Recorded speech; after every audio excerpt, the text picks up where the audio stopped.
You're listening to Make It, the indie film podcast. Hello, and welcome to another episode of the Make It podcast. I'm your host, Chris Barkley. And I am your co-host, Nicholas Buggs. And with us today is the one and only director, producer, writer, Brandon Tamburri. Brandon, say hello. Hello, everyone. Chris, Nick, Papa Bear, Intern Sam, I appreciate all of you having me on today. No, it's our distinct pleasure. And one of the things that I think will be a challenge for us today as we go through your life as a creative is to try to displace that conversation from what's happening in the world right now. And so we're not going to say it, but we because know it. YouTube will bring down the hammer on us. But just so the audience knows, we are recording this on November the 7th, and it's been quite an eventful week in many, many ways. And so if something like that slips out or we want to have that conversation, I suppose we can, but that's what's on everybody's mind. It's been hard to even sort of think about film in the micro sense. And so I wanted to start before we get into why you're on the podcast and what this is all about. I just want to open this up to everybody, including Intern Sam and producer Papa Bear. Did what happened this week, is that going to be, from a finance standpoint, better or worse for film? And I think this is a very Brandon question. He's produced, he's raised money for his film Plan B, been associate producer on Hereditary. What do we think? Because this was the dominant question in the last 7 days from my filmmaking friends. All right, Brandon, hit it. Okay, yeah. So what I'll say, I honestly have no idea. My guess is, to be honest, it's been not great the last couple of years, I'd say. Mm-hmm. So my hope is that it's going to get better. I don't know if it really can get much worse. So I'm hoping that it can only go up from here. I saw the stock market on the 6th. I think there's a big basket of people who made enough money to fund 5 independent films in one day. I really did. There was a lot of people also. I mean, this election was interesting because it was kind of the first to have a big gambling presence. Poly market. Yeah, I think that could lead to that as well, potentially. Yeah, a lot of people. Well, to me, I don't know if they made a ton of money. And the reason why is because the way gambling works is you make all your money on the long shot, not on the favorite. Yeah. So I think the person that won, again, who we can't say, but I think that person was the favorite. So I don't know if there was a ton of money made, but certainly, Sam, some money made. It's a good take. Mm-hmm. It's a good take, maybe. He's considering. You're right. He's thinking. You thinking, are you PB? brooding? Like, what is happening? PB. What is happening? Yeah. I'm kind of with Brandon. I think things can only get better. If we look at just before the election, California is starting to feel the pinch, of other states getting a lot of production work. And so they're trying to increase their incentives. Yeah. And I think if they do that significantly, it's going to wake up other states as well to get in that game of the competitiveness about incentives. So I have some thoughts on that, but Nick, what do you think? Yeah, I think that I don't think there's going to be a direct correlation. I think that there's, especially when it comes to independent film gets its funding from a lot of, I won't even say investors, independent people, right? Yeah. People who high net worth are individuals. Supporting, but people who are supporting their friends, their family, people that they believe in. That's where that money comes from. If you're talking studios, I think things are going to change with respect to maybe there's going to be some new studios popping up because I think that there's an appetite for different types of content. And I think that's what we're going to see is that there's going to be some places saying, oh, we need to compete with Disney and the content that they produce. There's going to be some competition just in that space, I think. So it might be interesting. It might change the landscape if there is a market for bigger production houses and studios to compete with what we know today. So if you're talking about big production houses, now you're talking about funds that made a lot of money this week. Because that's how they're funded, like massive funds. How well did BlackRock do this week? That'll be an interesting question. So let me get to the California thing later here, PB. I'll come back to that. But first, let's let Brandon give himself a proper introduction to the audience. So Brandon, tell everybody why you've joined us here on the Make It podcast, or what you're all about, what you're excited about, what you're working on now. So my name is Brandon Tamburri. I am a filmmaker. I recently co-wrote, directed, and produced a comedy feature film called Plan B. It was released on September 27th. It had a limited theatrical release, and then also it's on a bunch of digital platforms. It's currently on Apple TV and a few other places that I'll talk about a little bit later.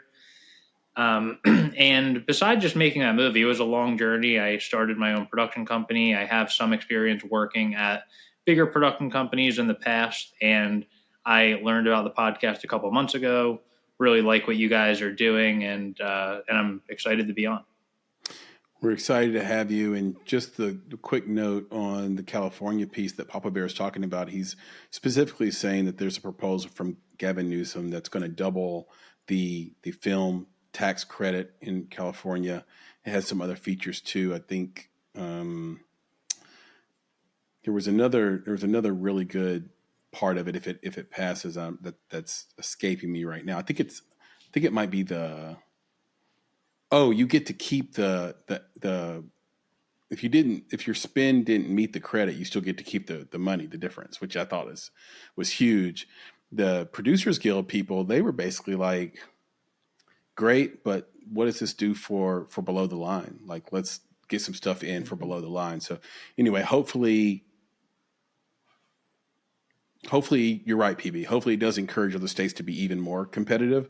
But there is a race to the bottom here where you allocate so much money to this, and then you start to get that taxpayer backlash, and then you have 10 years of dry period from the states. So it's a little bit of a balance, and we'll definitely see how it goes. But that, like you said, it's a good start.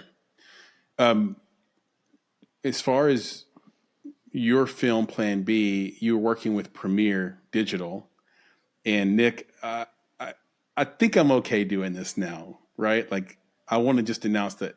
So we have a film that used to be called, and I guess is currently called, as of this recording, Another Version of You, that we are going to work with Premiere Digital on and change the name and sort of repackage it.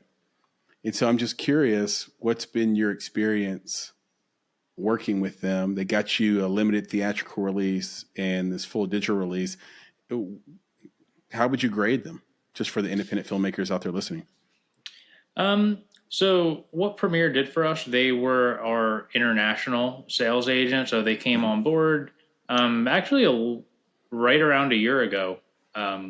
We signed a deal with them at AFM of last year, the current AFM. Happening right now. Yep. Happening right now. So, 1 year ago, we announced a deal with them. And at that point, it was just a fully independent film. So Premiere was the first company to actually come on board post the movie being finished. Mm-hmm. And overall, I'd say the whole process took a little bit longer than I would have hoped. They did find us a distributor in Quiver who they bought Quiver. Oh, okay. Yeah, really? They acquired Quiver. Yeah.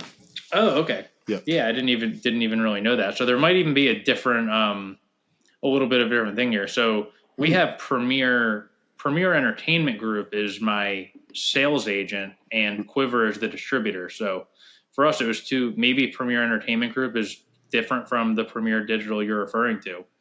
Well, yeah. So either way, though, Premier Entertainment Group is working with Premier Digital because Premier Digital bought Quiver. Okay. Yeah, very, very interesting. It's all Premiere. It's all Premiere. Yeah, It's all, so, and here's the premiere of your movie just on the 27th. So there you go. It's all about premieres. Yeah, well, I'll say Premier Entertainment Group, they ultimately got us a deal with Quiver. They've got the movie sold in a few international territories. They made the movie poster that I thought they did an okay job with. And then Quiver, they were able to release it. I'll say, to be honest, the theaters that played the film was mainly on myself. So it was really, I gave all rights to them, and they were just going to do the digital release, and it was going to be on demand and things like that. And then I just asked them if I could get some theaters to play the movie, if it was okay. And they said, sure. It wasn't going to cost anyone any money. I just found not many. There was like 9 places played it.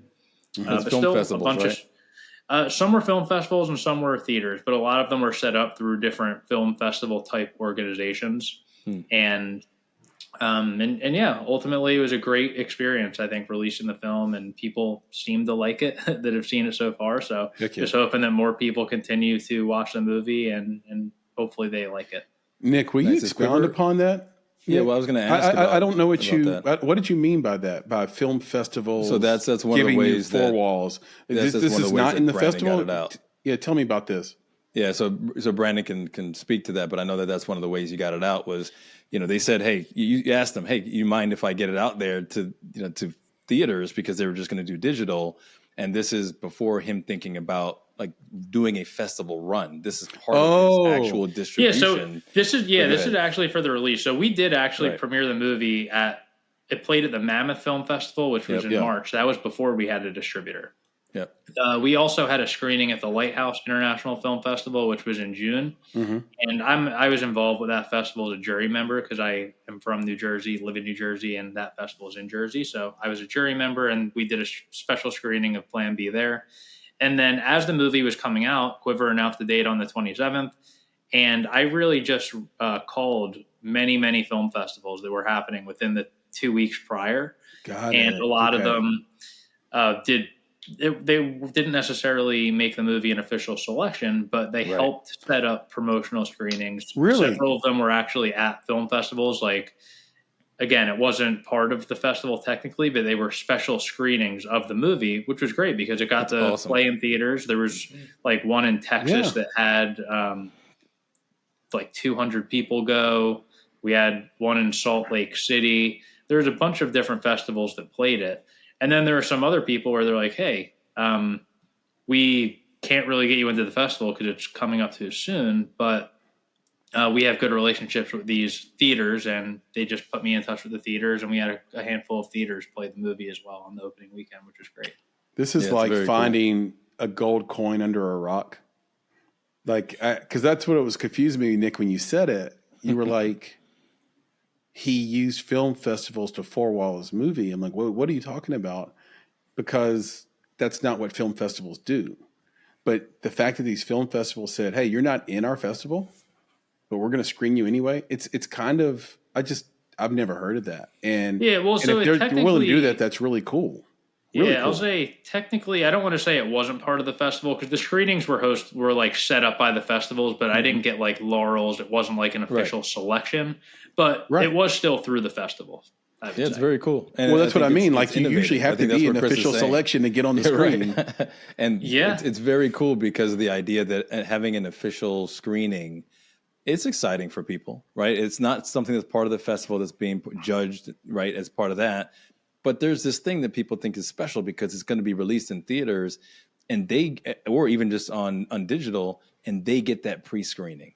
It's exciting. Yes. It's a fun thing. That's why you had 200 people show up to your film. That's very cool. Yeah, and I heard about it through when I was at the Lighthouse International Film Festival. There was another movie that did the same thing, and they did really a promotional screening of it, and it was going to have a theatrical release in like a week after the festival. And I was like, oh, that's a great idea. I'm going to try to do that once my film is getting ready to come out. Well, I don't want it to be lost in the audience. Like this is a critical business move. Traditionally, when you forewall, you have to pay a flat fee to the theater, and then you have to go market to all your friends and family, and they have to show up to cover the flat fee, And then anything over the flat fee, you split by some negotiated percentage with the door. But if you do it Brandon's way, I assume no fee.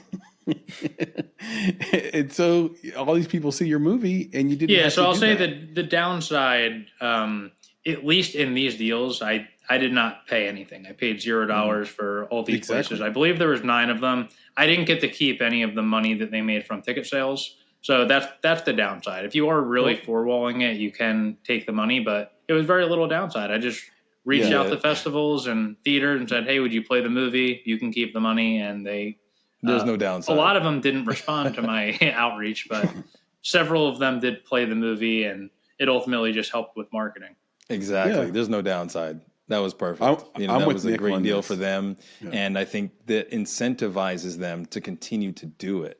So that's why I'm saying there's no downside to that at all. I think it's a great way to go. And hats off to those theaters for allowing that. Festivals, and hopefully those festivals. continuing in those festivals and hopefully they'll continue to do that. That's very cool. Yeah, festivals have tight margins, so they don't do anything that doesn't earn $1. And so I guess in a way it paid off for them because they got to keep the door. But like you said, for the marketing, maybe next time you do that, you bring a merch table and sit it right outside the daggum door and sell people whatever merch you have for the movie. You know, that's another Nick thing. Nick talks about that kind of stuff all the time. I mean, like, how do you capitalize on the thing you're capitalizing on, right? But I think this is pretty novel and a pretty cool deal, because I would say 10% of all filmmakers nut off of four-walling. They just don't make a profit off of it. They usually can't make enough money to cover the flat fee. So a lot of times people are doing that and they're taking a big loss. This way, I didn't take a loss at all, and all I gained was people learning about the movie. I went to some of them. Like I live in New Jersey, so we had one that was in North Jersey. I went to Shout out to Jersey. along with the lead actress Jamie Lee. We went and did a Q&A after, so that was also a little bit of an incentive as well, where I would tell the festivals, like, I will do a Q&A. There was a theater in Maumee, Ohio. They played the movie at their theater, and I couldn't go because it was like a 7-hour drive. But you said it's called Maumee, Ohio? Yeah, to be honest, had never heard of the city. Mommey? Maumee. Yeah. Maumee. And this place doesn't exist. Yeah, they have a film festival there. So they have a film festival, they have a theater, and it is a real theater. They were playing like Deadpool and all the big movies, and they did also play Plan B. Shout out to Ohio. Yeah, absolutely. Some free marketing. Some pre-market. Yeah. We have a lot of listeners and viewers in Ohio. So yeah, shout out to Ohio. And if you're living in Maumee, Ohio, then shout out again for supporting our man Brandon here. Your production company is called Joke Zero. Why Joke Zero? So Joke Zero, I've always wanted to do comedy. And I just wanted some kind of name. I was never really big in doing something like Brandon Tamburri Productions or something like that. I wanted something that sounded like it could be a brand, could potentially grow, something that was very easy to roll off of your tongue. And to me, Joke Zero accomplished all those things. I was really just brainstorming a bunch of different potential company names for many months. And I was like, Joke Zero. I think I thought of that, thought it was the winner. Rolls off the tongue. I know you had on the list, you had Diet Joke on there too. Thought about that one. He was like, nah, that's actually great for me. Nick, that's pretty good because it's funny. Diet Joke. But then, certainly, the Coke Zero connection definitely. At least at that point, I was a big Coke Zero fan. Yeah, that's what I thought. So yeah, Joke Zero, you could just tell that it's comedy related. I feel like most people probably can. Both of them are pretty good. So when you say you wanted to be in comedy, you mean you wanted to stand up, be a stand-up? I'd say when I was younger, I definitely, part of me wanted to be a stand-up comedian. I did in college, not many times, but few times, maybe 5-10 times I did stand up, and I just wasn't that good and realized I was a much better writer. So at that point, I just focused on writing because I would just get way too nervous up there on stage. And I realized, like, if I continued at it, I was like 18 years old. If I kept at it, I probably would have gotten pretty good. I don't think I ever would have been like a top level comedian. So I was like, you know what? I'm just going to focus on writing and not deal with all of this anxiety and stress that I get from Well, who's your comedic inspiration? Like, if you were to go on stage, like, who were you trying to embody when you were on stage? Well, I think that was also part of the issue as well, because I wanted to be like these recognizable comedians, and some people would be like, "Oh, you've got like a dry sense of humor. You should try to do something like this." And that's not really what I wanted to do. I wanted to be just like the loud, funny comedians that everyone loves, and Sam that Kinison. just something like that. He might have been a little bit too loud. I don't think I was going that much, but yeah, my stand-up career was very short-lived. Well, who in your family is the funny one? Your mother or your father?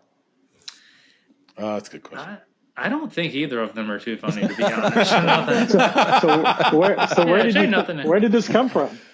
By hating his parents. Yeah, I don't know. I just always, I'll say like even though my parents weren't funny, I feel like I grew up in at least a comedy fan household. So we went to the movies a lot as a family, I'd say, and watched movies. I always loved comedy movies. Even my dad would always watch like Saturday Night Live and comedy shows and come home from work and bring like a new DVD or something like that. So I definitely was exposed to comedy at a young age. Speaking of comedy films, we've been talking about Plan B this whole time. The audience has no idea what this is. Tell us what Plan B is. Like, what is this movie about? What was the inspiration for it? So Plan B, it's a comedy movie, obviously, if you can't tell. And it's about a young girl, early 30s, doesn't really have her life together. She goes out one night, has a little bit too much to drink, and she drunkenly sleeps with this awkward guy who lives in her apartment building. Mm-hmm. She hardly knows this guy, and she winds up pregnant from the one-night stand. Mm-hmm. And when she goes to tell him that she's pregnant, she just realizes how... That's so funny. Right. So when she goes to tell him that she's pregnant, she just realizes how unfit this guy is to be a father, and she decides to not only keep the pregnancy a secret from him, but she then decides she's going to try to quickly sleep with a more successful guy that she can then sleep with and pin tell the pregnancy him, on.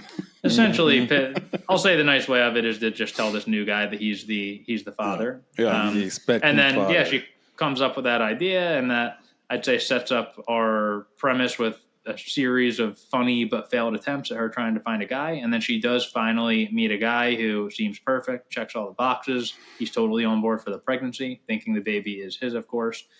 And then the more real things get with this guy, the worse our protagonist starts to feel. And her morals really start to kick in, and she just realizes that she might be making a gigantic mistake. And that's really where a lot of the heart of the movie is. Comedy that sounds really funny. I love it. It sounds really funny. Right. Well, one of the things that I want you to do you have children, upon, Brandon? Do you understand what this means? I do not have kids. Right. Exactly. He's like, no. So, but here's the thing. And Brandon, I want you to expound upon this. And it's something that I heard you say that I actually really loved in another interview that you did. And it's this idea, and I know that this you borrowed it, but it's a very cool idea. This idea that pretty much every movie is a drama. Can you just give us some insight on that, like and like where you got that idea from? Yeah, so I'm a big fan of Judd Apatow, comedy filmmaker, and I heard him say that before. And I really, when I was in high school, even before high school, I grew up watching his movies and was just such a big fan of them because they're so funny, and then they also have so much heart as well. Mm-hmm. And that's really what I wanted to do with Plan B. I just wanted to make a movie that was funny, but didn't just have random jokes in them for no reason. Like, a lot of the comedy comes from these serious situations. Like, the plot of this movie, if I were to tell it to somebody with a slightly different way of delivering the plot, it could sound like a really serious drama. Could even be a horror movie, a thriller, something like that. So I think that at its core, my hope would be that Plan B would still be a good movie if I got rid of all the jokes. Who knows if it would, but that's really what I think I strive for, just making a good movie that also happens to be funny. Yeah, and the thing that I really like about the plot is that it's not someone looking to find a sugar daddy, but someone looking to find a good father for the child. Right. There's this undertow of sort of benevolence in it that's really, really interesting to me, even though she's doing this malevolent thing, but she just wants this child to have a great life. Yeah, and that's part of it as well. It's definitely, I'd say, the movie evolved from many drafts of scripts, and you read the script and you're like, she's really not likable. I don't like her at all. And then you just continuously think of ways, how can I make this character likable? That's how, when I said really what the heart of the story is, she starts to feel bad about it. I think when I first had the first draft of this, she didn't really feel bad at all. And then you get to the end and you just, there's no character arc, there's no payoff. So having her feel bad, and there's several different key scenes throughout the movie where she starts to feel worse and worse, and it eventually just, really, I'd say, hits a boiling point that I won't really spoil. But yeah, the movie definitely has a lot of heart. But so the next one that you're going to do, the sequel, will be a horror, right? And she's just going to kill all the men that don't work out, right? Yeah, wasn't that already a movie, Brandon? That came out a couple of years ago, Sam? What was the movie? Not Maxine, but the one that from the girl that did. Where's the movie where what's his name humps the grave? Sam. Saltburn. The director that did that did a movie before that made her famous. Promising Young Woman. Isn't that what Promising Young Woman is? Where she just kills all of her dates? I honestly haven't seen that. Okay. Yeah. See, because Brandon, it was an award. It was up for awards. Movies. Yeah, we don't watch horror movies, man. You gotta keep maybe it light. I could take that plot and make it funny. Why did you come up with this plot? Where did the idea come from for you? So for me, back when I was in college, I had a friend who really mentioned a somewhat similar pregnancy movie to me, or not movie, but at least an idea. And there was at least an idea there, but it wasn't fully, one, it wasn't fleshed out, but two, just something wasn't really hitting. And then as I graduated, the idea at least always stuck in my head a little bit. And then as I graduated college and was in the real world, I had some friends, people close to me who I saw firsthand become pregnant and deal with pregnancy in different ways. And I just realized how stressful it is to have a baby and deal with a pregnancy. And I was just trying to find a way of how to really make it funny. And that's really how it all tied together. That's really, really cool. Nice. And the ability to sort of develop a script around a thing that wasn't a lived experience, but a felt experience through your friend group is incredibly difficult. So kudos. Yeah, I'll say nobody that I know actually had the plot of this movie happen. So even more difficult. But he's protecting that's how the innocent. That's how I'd say a lot of my writing comes from. Even if they're not things that have happened to me, a lot of the themes and even scenes, dialogue from Plan B and from other scripts that I've written are definitely from real life experiences. Got it.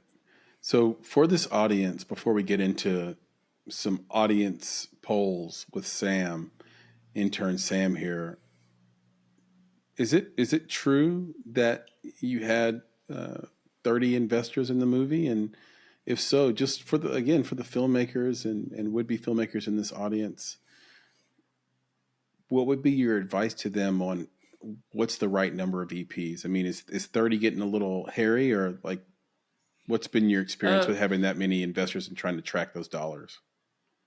It's definitely a lot more work, I'd say. I actually have 35 investors. I recently looked at the full list, so I have 35 investors. Wow. And that's a lot. It's a lot of people to manage, a lot of people to deal with. The positive is that there's not one big studio who financed the entire movie and has creative control and can control all the decisions. So although there are some of those 35 investors that did put in a decent chunk of change, it's split up between everybody.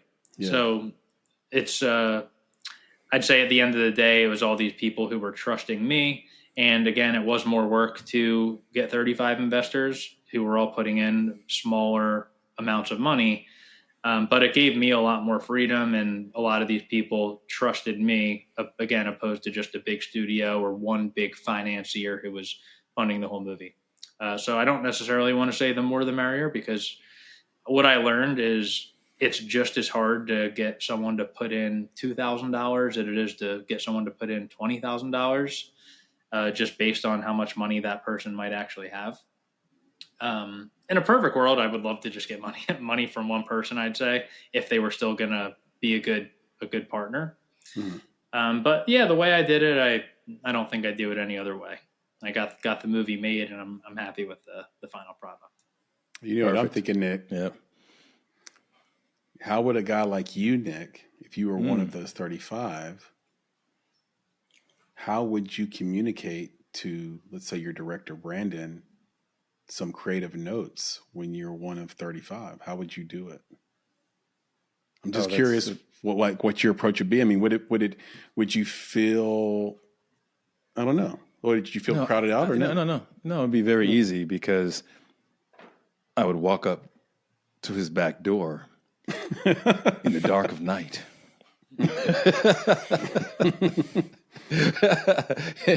leave my notes. Of night. Exactly, under the cloak of night, and leave my notes stabbed in the door. But no, I think it's just a matter of how Brandon manages that. I think that was the point, right? Is that you got to manage those relationships. Yeah, no, there is. Like every month or two from when I raised this money up until still now, I'll send out monthly or bi-monthly investor updates, and it's usually like a page or two Good for you, written document just to make sure all these people are in the loop. And I'll always make myself available if anyone were to call me, text me, email me. I'll do my best to respond within a day or two. But in the creative I'm sure some process, of them had more interest than others. Though, yeah, Chris, that's right. What like some of them about. some of them are really wanting to be involved because they probably have an interest in the art, interest in writing. But then you do have a lot of people who are just movie lovers, or they just are excited about what Brandon is doing. So they probably, the majority of them, don't want to quote unquote get in the way, right? They are being advocates and catalysts for the thing that he wants to do in his creative journey, and don't necessarily want to give the notes. So you probably have, out of 35, you might have 2 who actually. Did you get a lot of notes from your EPs on the creative? To be honest, I didn't. And I think that could be a testament as well, just to not having one big investor.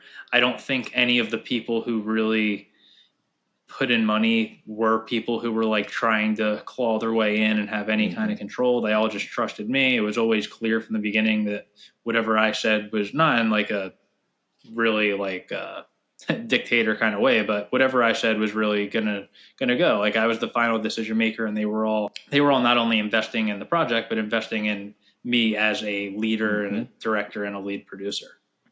Perfect. So yeah, I don't think I had any investor really try. Maybe some people, when I was still raising money early on, I let people read the script and maybe they'd give me a couple notes. It wasn't like make this change or I'm not investing. It was like, hey, I think this could be a good idea. Cool. All right. Yeah. I dig it. Listen, it's great for you, right? You get the investors, and then you get the creative control. I would say, to the thing you said earlier, where maybe if you did it again, you'd be really open to having one investor, and if that one investor happened to have worked as a producer or an EP on some other films that are bigger, to me that's even better, because now you have someone who's uber qualified to give you that creative note as well as the money, and they know when to back off and when to sort of poke the bear a little bit and say, hey, let's try a different cut of this, right? Or whatever. Yeah, no, that would be great. And even if I say made another movie and didn't have final cut and this financier did, I would be totally fine with that. If it was someone who is an experienced producer, I think that'd actually be great. Yeah, that's pretty cool. Me and Nick had that opportunity on one of our films where, I think it made a big difference, but had some of the other partners in that, I think, given that same advice, it would have been an absolute shit show. Sam, welcome. Let's welcome into the podcast, Sam. Thank you. I know. So, full disclosure to this audience, intern Sam, the beautiful intern Sam, is under the weather, and he'll be leaving us a little bit early today. Unfortunately. But he is soldiering, because every day is the Super Bowl. He is soldiering on. Every day is the World Cup. There you go, Nick. Are you happy? I'm about to say, Super Bowl, what the flip is that? Yeah, so he is going to do our audience polls today, and I cannot wait to hear these. By the way, shout out to Jamie Lee, who is the protagonist that Brandon was talking about in his film Plan B. She's very talented, very beautiful, very good in this movie. Sam, hit us with your first poll. All right. So, Brandon, as you mentioned earlier, you are an appreciator of comedy and of comedy films. So for the first poll, we have, when were comedies the funniest? Okay, so each answer here is a different decade. And this is interesting, actually. The order here is not only how I presented it on YouTube, but it's also literally in, I guess, ascending order here. So coming in at number one are the 1980s with 61%, so kind of ran away with it. Okay. Then the 90s at 20%, then the 2000s at 15%, and then in dead last, kind of, not really any surprise, are the 2010s with 3%. Wow. Okay, so we didn't tell jokes before 80. But Brandon, what do you think about that? So at least my personal opinion is that a lot of people are going to have certain thoughts based on like nostalgia and the way they grew up, things like that. Like people who really grew up in the 80s and maybe watched a lot of those like John Hughes movies or Ghostbusters and like Caddyshack, those kind of movies are really going to really just love those movies and probably say the 80s. I don't know if anyone's saying the 2010s just because I don't think there's that many. There's definitely some funny movies in the 2010s. Like I personally love the early 2000s. I grew up watching a lot of those movies. The Judd Apatow stuff, yeah. Yeah, exactly. 40-year-old virgin. Step Brothers, definitely some really good ones in the early 2000s. Sure. 90s has some really great movies as well. I don't want to say I was born in 1994, so I grew up with those movies to an extent. But yeah, I think that tracks a little bit. I would probably put the early 2000s up a little bit higher, though, me personally. Interesting. Nick, what do you think? Man, I voted along the same exact lines. And what's interesting about it is that, and this is just me from a writing perspective, like they were just better writers then. I just have to give it to them. The 80s, the 90s, it's the writing, the jokes, the character development. There was just to me, it was just so much better. As time went on, and this is before social, it felt like we were getting towards more social. So what happens in social media space is you just need a quick laugh, right? Because you're swiping. You just want a quick laugh. And I felt like when you mentioned Step Brothers, man, that's just quick laugh. Like that's just like, how many things can we do to these characters to make boys from the age of 10 to 19 laugh out loud? We don't need to really write these jokes. We need to slapstick the hell out of it, and it's going to be funny. And it's funny if you're that age watching that movie. And if you have masters like that. Oh, yeah. Driving the movie. Exactly. At that type of comedy. But for me, that was it. It's like the 80s and then leading into the 90s. The writing, man, it's just, those are great stories. Those are great jokes. Those are great characters. And that's why we can always go back to them. I think things like Step Brothers, like, yeah, it was funny at the time, but it's like, would you go back and watch Step Brothers? Maybe if it's on and playing. I would. But yeah, right. Yeah, college kids. It's a perfect college movie, like It's got a cult following, I would say. I would say Step Brothers. But it's a perfect college kid movie kind of thing, right? You put it on, but like, you're not Kentucky Fried back to movie. but back to the drama. Like the drama wasn't real. It was so contrived for the fact that it's slapsticky. But the drama in the movies of the 80s and 90s was a little bit more palpable. There was a story there that you remember that it made you feel a certain way. Trading Places, for example. That's what I'm thinking. That was right. That was what I used as the image for the 80s. Of course, I think Coming to America, even the first one. Yeah, I think there's a word for this, and I don't think this has ever been said before, but it's like the Adam Sandlerification of comedy, right? You look at like things like, in the 90s, what he was making and then what it kind of became and how it devolved. Right? So you look at like Happy Gilmore and compare that to Grown Ups and Grown Ups 2, and it's not the same thing. You know what I'm talking about? Like, well, compare that to Click. I mean, Click is a phenomenal story behind that. Great. Yes, I would agree. It is. I would actually fully agree. Yep. Yeah. Papa Bear, did we all Click very underrated Adam Sandler movie, I think. Yeah, I think it's the maybe the most underrated Adam Sandler movie besides was it Bad People? Bad People, I think was the name of it, where the comedians were all living together and they're all trying to make it. Funny People. Funny People, sorry, Funny People. Funny People. Yeah. So good, so underrated. Yeah, that's one of my favorite movies. It's one of my favorite movies, and Adam Sandler is very, very dynamic. So it sucks when it feels like him and his writing partner didn't try as hard as they did in the past. Papa Bear, have we been miserable since 2010? Why aren't, like, it doesn't seem like there's. I think Sam's right and the audience is right when they polled this. Like, where did all the funny go in our lives? Writer strike. Well, there was a writer strike in there, man, and everything just fell. That was apart. in 08. That was 08, 07. That's what I'm saying. This is the 2010s. I know. That's what I'm saying. Wait, 2008. For 10 years? That's what I'm saying. It was after that happened, I felt like there was just a big downturn. Nothing was the same. We never came back. We never got back to it. So I'm going to say never. Obviously, there have been some shows that have been phenomenal since, but it's. I feel like it's the swell isn't there. There aren't as many. But PB, sorry, I stepped on you. I thought your point about social was really good, though. By the way, my first immediate thought was, I wonder what the age demographics are on people who answer polls on YouTube. But the misery issue might be a factor because I would say I would agree with how the poll came out, but I would add the last half of the 70s to the 80s, from the mid 70s to the 80s, funnier because think about what was going on from the mid 60s to the mid 70s. We had several key assassinations. We had the Vietnam War. We had Nixon with his shenanigans. So the country was going through some misery, and it took until the mid 70s when Saturday Night Live started. Other kind of iconic comedians came aboard.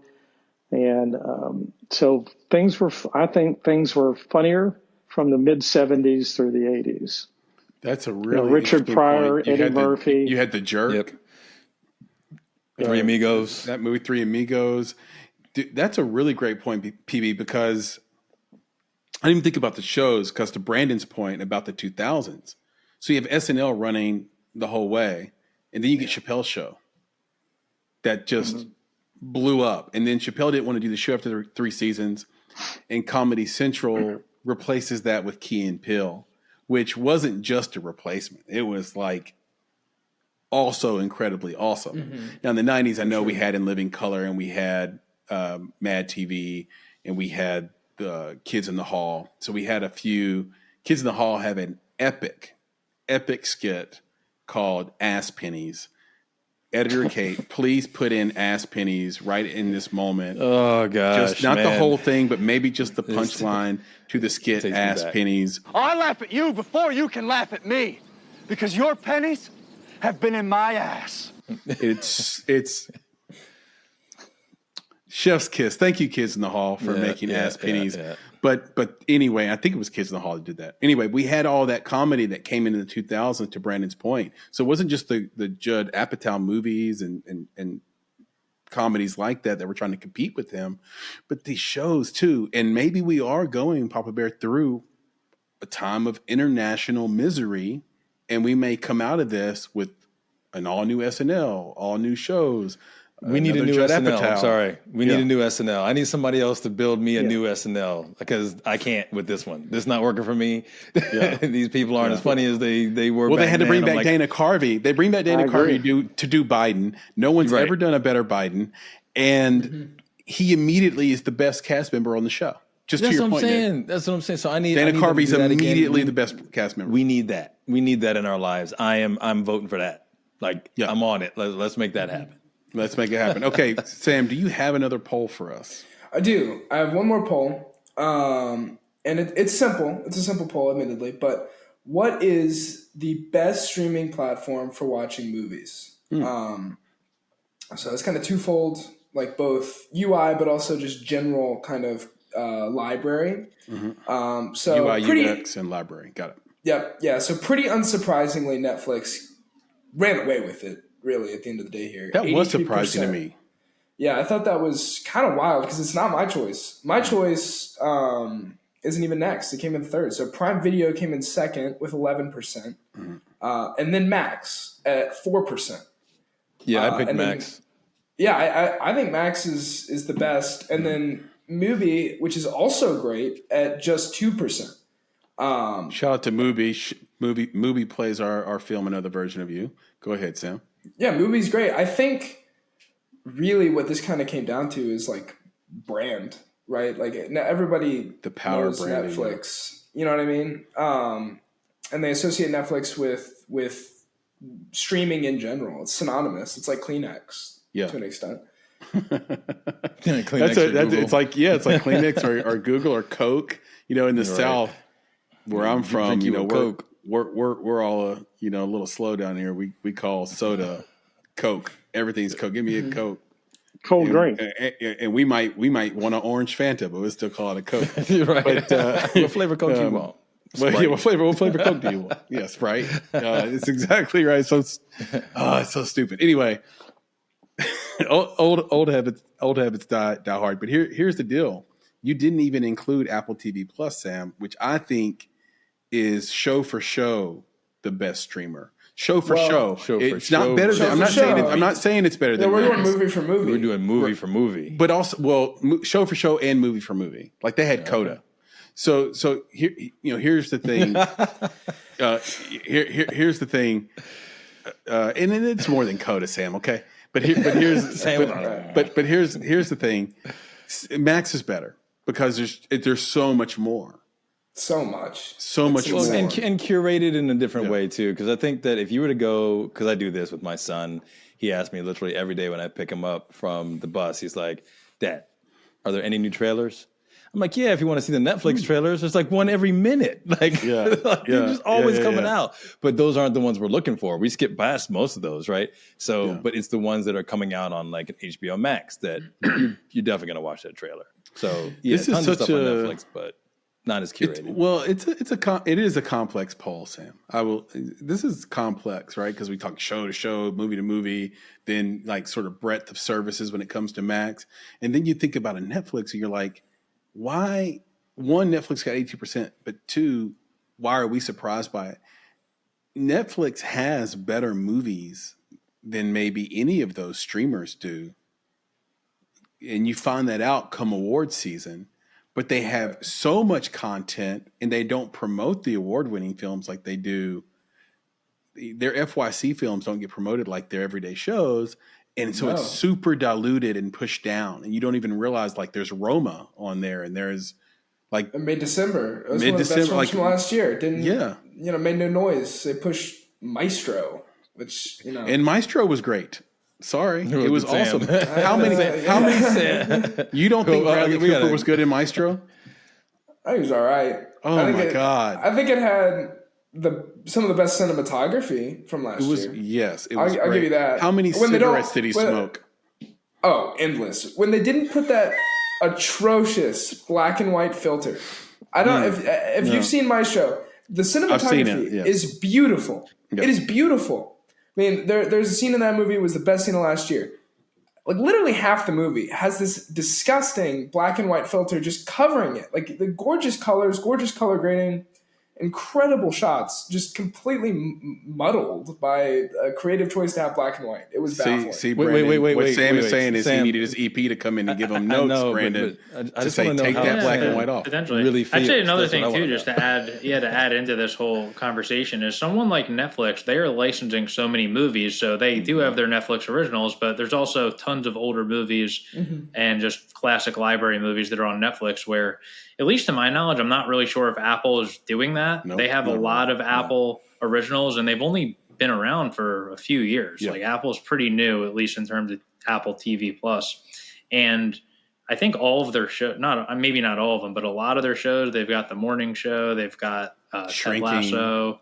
Yeah, it feels like they're putting a lot of effort into every show or every movie they do, whereas Netflix is releasing like maybe a new movie every week. Don't quote me on that, but releasing a new movie every week and then also licensing a bunch of older movies. Mm-hmm. And Max is similar, where they've just got that great HBO library from the 90s and the 2000s. Yeah. And I feel like they've even diluted a little bit as well with acquiring all these other projects they now have streaming, where before it was HBO. They had HBO Go, I think, was their original one, and then they went to HBO Max, and now it's just Max because they didn't really want to confuse everybody. And also, they're maximizing all the content into one. Mm-hmm. Wow. Wow. Wow.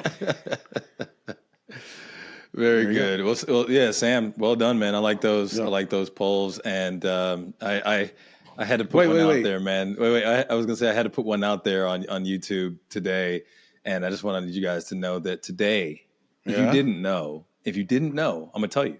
Okay, today is Hug a Bear Day. Just in case you didn't know that. So today is Hug a Bear Day.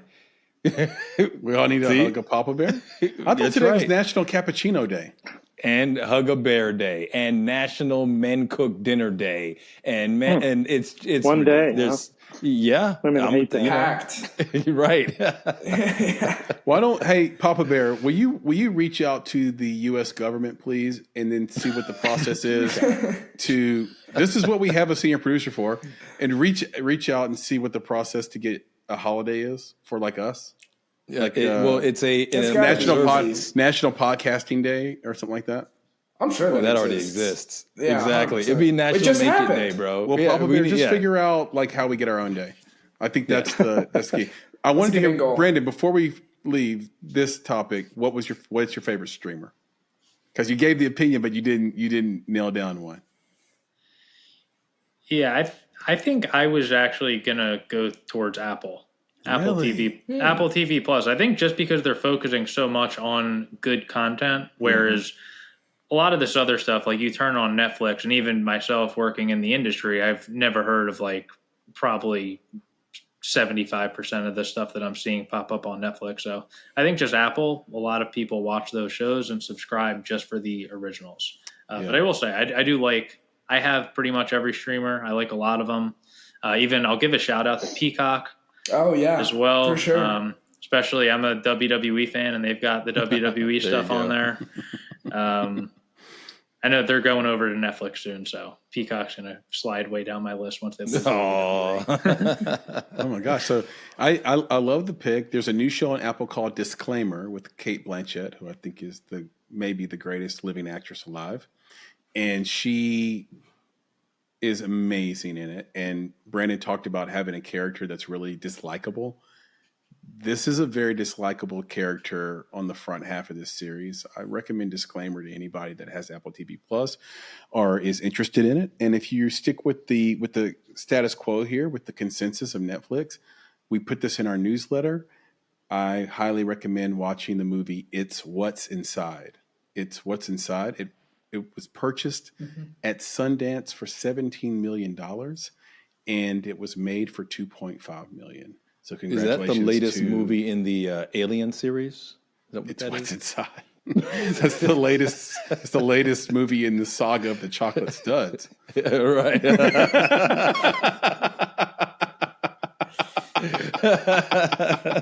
That's pretty good. You made Brandon laugh. Yeah, we got it. We got it near you. Yeah, to a theater near you. Okay. Let's take a little break from the show for a second, pay some bills, and we'll be back in just a minute. Chris, you gotta stop for a second, man. Okay. Check it. I just gotta stop this for a second and just gotta say that I just wanted to honor one of the parts of our credo. Okay. Now I know that our whole show does this, but right now I wanted to honor the be better part of our credo. Okay. Is that cool? Can we do this real quick? Let's do it. Yeah. Okay. So I think that new filmmakers are always dealing with some sort of existential crisis. Is that fair? Those are the worst kind of crises. Crises. So the crisis that I'm thinking about right now is this idea. Okay, I'm going to read this a little bit. It says, "How do I get hired without having experience, and how do I get experience without getting hired?" Like that is the conversation all the time. It seems, especially when you go to like film festivals, you're in panels. That is what the conversation always is. So, how do we address that? Well, there's a few ways to address it. And it goes beyond film. There's a lot of people that have this existential crisis. But if you are a filmmaker, you can fix this in one way that just comes right to the top of my mind. And it's the Film Crew Technology Program at Columbia State Community College on the Franklin, Tennessee campus. Now, I've been to this campus. This campus is not like a normal community college. This is like beautiful and sprawling, and everything is brand new. They do a great job there, but they provide the experience, the training, the knowledge to allow you to just step right into the entertainment workforce and continue in higher education or both even. So you can go there for some other major and still be part of the Film Crew Technology Program, or you can just go there and do film. So the technology certificate allows you to work in the industry while you're getting your degree. So that means they do job placement while you're still in school. So that's huge. So that answers part of that question at least, right? Yeah, that's awesome, man. Like that's exactly the type of stuff that I think our people need. So you said a lot. Like I know that school's, it sounds awesome. I'm like, hey, I could go hang out there. Yeah. But let's get to the specifics. So like what kind of training do they provide there? Well, first of all, this is some below the line stuff that you're learning to do so you can be placed. And look, I'll just tell you, as a producer, as producers, we know that not being ready on set, which has a lot to do with your training, your skill set, your speed, actually, tear down, put back up, company moves. That is so important where you went to school to learn how to do that. Are you effective right away? Can we count on you? And so here's some of the training: safety and etiquette training, pre-production training, production training, post-production training, delivery. And so they really train at Columbia State University Community College from pre to post film crew technology. They train below the line workers. These are your gaffers, your grips, your best boys, all that stuff, your lighting, your wiring, you name it. They really train them in the tools of their trade. So here's some of the equipment they have. Now, this is the thing that makes this so legit. People get excited about this stuff, man. Like this is where people really get excited. It's like, I can get the training, but what you got? What are we using? What are we playing with? Well, yeah, I've been in their cinema world, and they have a lot of stuff. So they have an ARRI Alexa 35, and it's loaded to a 3-ton grip truck, for example. They have sound recording to pre and post-production computer lab, film crew delivery, hands-on experience. So there's a ton of training there, and you're training with state-of-the-art equipment. Dude, that's awesome. I mean, that's exactly the kind of experience that people would want. But, I got to ask that other question. I know I'm dropping questions on you because I know you got the knowledge. There's a lot of questions. There's a lot of questions. I'm just saying, existential crisis, brother. So the next question is, they got any financial aid or scholarships for my people out there, man? It's always, every little bit helps. That's all I got to say. So you're poor. No, look, people just need a hand from time to time. No, I'm kidding. I used financial aid. That's Shout right. out to Pell Grants. And 100%. by the way, Columbia State Community College does come with some financial aid and some help. So here's the deal. Columbia State Community College is accredited by the Southern Association of Colleges and Schools. And in addition, financial aid is available for those who qualify. So you're in good shape, Nick. You're good to go. You qualify for this. It includes the TN Promise and TN Reconnect programs. So again, this is a campus in Tennessee. It's sprawling. It's beautiful. You don't have to live here to go there. We just want to let everybody know. Enrollment begins each fall semester. Space is limited. Now, this is the key. I was gonna ask, you want that experience. You want that experience. You're having this existential crisis, but you have to act fast. You got to do something for yourself too. And that is what the film industry is all about. It's about putting your head down, going to work, doing something for yourself. So don't wait. There's 20 students each year. They only take in 20. So you need to apply right now. So for more information, you can reach out to friend of the podcast and our friend as well in our personal lives, David Smith. He's the FCT program director. That's the Film Crew Tech program director. You can call him. What a bold man. He is going to let you call him. 615-790-4410. Again, reach out to David Smith, the FCT program director, 615-790-4410. You can email him if I know the young folks today, Nick, they don't call anybody. They don't talk on the phone. Folks today. All right, so let's get an email address going. Yep. david.smith@columbiastate.edu. Columbia spelled COLUMBIA state.edu. And if you just want to, if you're already convinced, if me and Nick have already sold you, just go straight to the website, www.columbiastate.edu/FCT. Again, that's www.columbiastate.edu/FCT. And when you get there, click on Film Crew Application. Remember, slots are limited. There's only 20 spots. Go do that right now.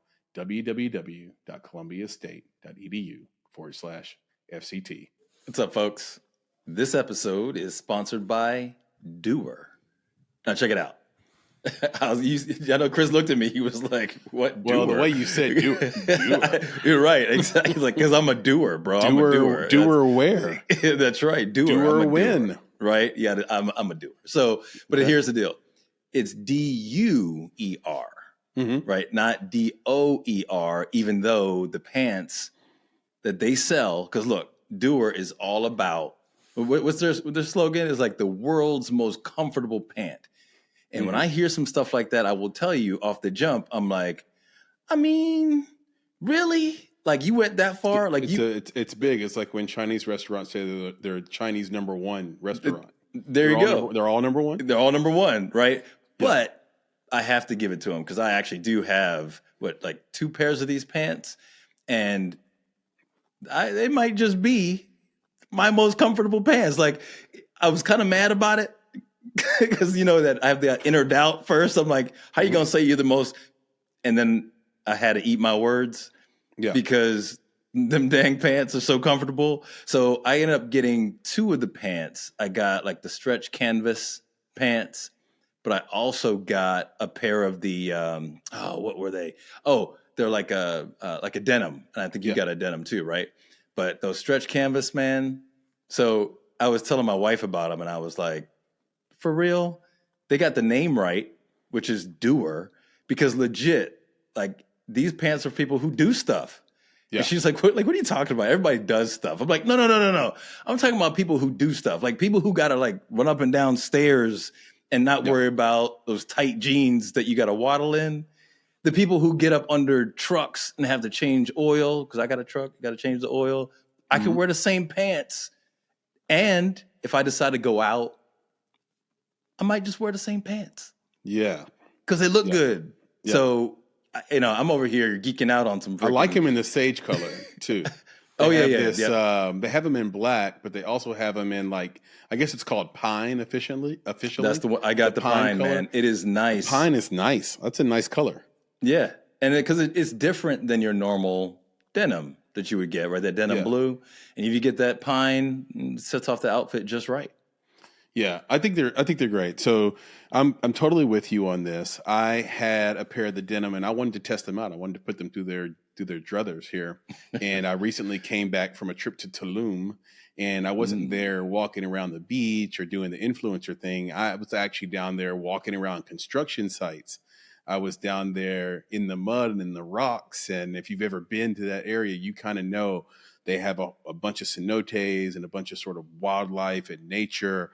There's like jaguar signs on the streets, Nick. This is what I'm talking about. So wait. So you were wearing the right pants just in case you had to run from a jaguar. Right. I wanted to test, was I wearing the right pants in case I had to run from a jaguar or a spider monkey or whatever. and let me tell you, man, no joke. I am so impressed by the denim. They feel like you're wearing sweatpants on the inside. And unlike other companies, they actually feel like denim on the outside. I've had these other companies sort of quote unquote denim before, and they're not denim. They don't feel like denim. They just look like denim. they're not actually work pants. They just kind of look like work pants on the picture. And when you get them, they're just sweatpants, just glorified sweats. Like jeggings. Not these. Not these. I really appreciated how flexible they were, how durable they are. They're legitimately durable. Like these are hardcore. I could have been a 49er in the late 1800s panning for gold in these jeans. Right. Really, really wonderful. The other thing I'll say too is the style and flexibility are way, way up there. If you're a guy like me, like right now, I'm like in between weights, and it's the worst thing for your wardrobe because nothing quite fits right. But these fit wonderfully. They stretch when they need to stretch, and if they don't, they snap to the body. And that stood out to me as well. Like, well, let me jump all of a on sudden, that, man. this is like the best looking jean I own. Yeah, suddenly. right. So that stretch though is legit. So I want to talk about that too, because you get that waist. Well, you get the pants where like they're a perfect fit through the thigh, through the calf. Yeah. But like right around the waist, it's like too tight. So then you got to do that thing. You just got to hop up and you button that sucker. If you're me, especially. Yeah. Exactly. But these have that stretch in the waistband. So then you can just pop them on like nothing, and then it fits the way it's supposed to fit throughout. So anyway, to be honest, I don't think I've ever talked this much about a pair of pants. So I'm going to stop now before it gets ridiculous. I have talked about clothes this long before, but that's par for the course for me. Yeah, but for an outfit or something, that might be a thing, or those, where'd you get those sweaters from, man? What was like some wool from Iceland or something that you used? No, from the Sherpas in the mountains of Turkey. Yes, they're not even allowed to touch the wool's the sheep's fur with bare hands. You're right. Gloves. Got it. Made of my sweaters. The sheep's wool.